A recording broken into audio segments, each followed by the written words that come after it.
Hey guys, I wanted to talk about happiness in this video because I feel that's a good follow up from yesterday's video where we're talking about goals and your whys and things like that. And the reason is at the core of every goal somebody sets is happiness. You feel that achieving this is going to bring a level or a degree of happiness to your life. And to an extent, that is true, but also it's a little bit misleading. I know everybody's heard stories where people work super hard at something, they finally achieve it, they get there, and they're like, is this it? This is what I worked so hard for? It feels empty, right? This is a reason I want to introduce to you guys a theory called the happiness set point theory. And it revolves around homeostasis, right? Where your body is constantly trying to find balance. I'll give you a quick example of water, right? Cold water. You're not in cold water and you're fine. You're at your homeostasis. Hop in that cold water and you get the shock response. Oh my gosh, it's so cold. And you want to get right back out, right? That's upsetting your body's homeostasis. There's two things you can do to regain your composure or regain that balance. One, you can get out of the cold water, right? And then you'll get back to normal. You'll start feeling normal again. Everything will be all right. Or you can stay in the water.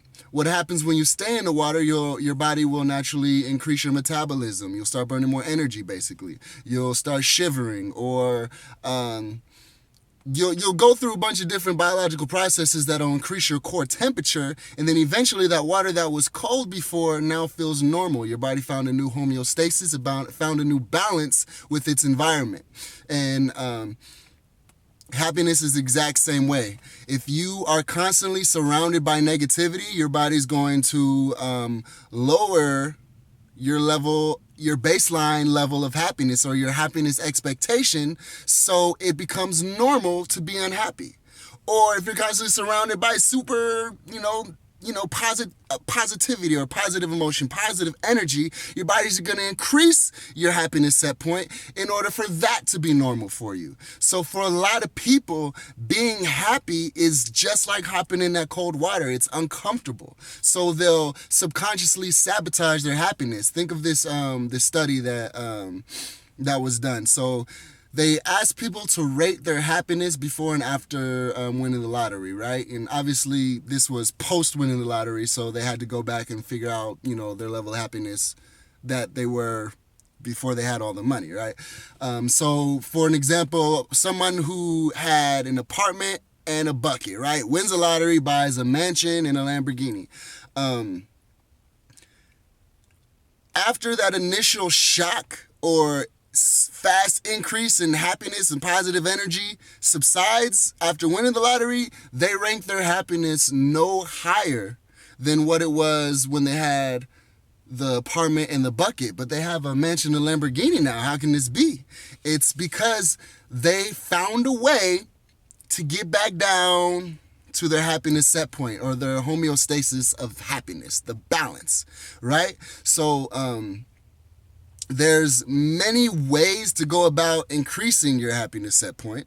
That'll be for some other videos. I'll call those like happiness hacks or something like that. But it's not through achieving things by getting that spouse, by getting that job, by achieving that goal, by having the kids. Those things will cause momentary spikes in happiness, but your overall level of happiness is always going to find its way back down to that set point.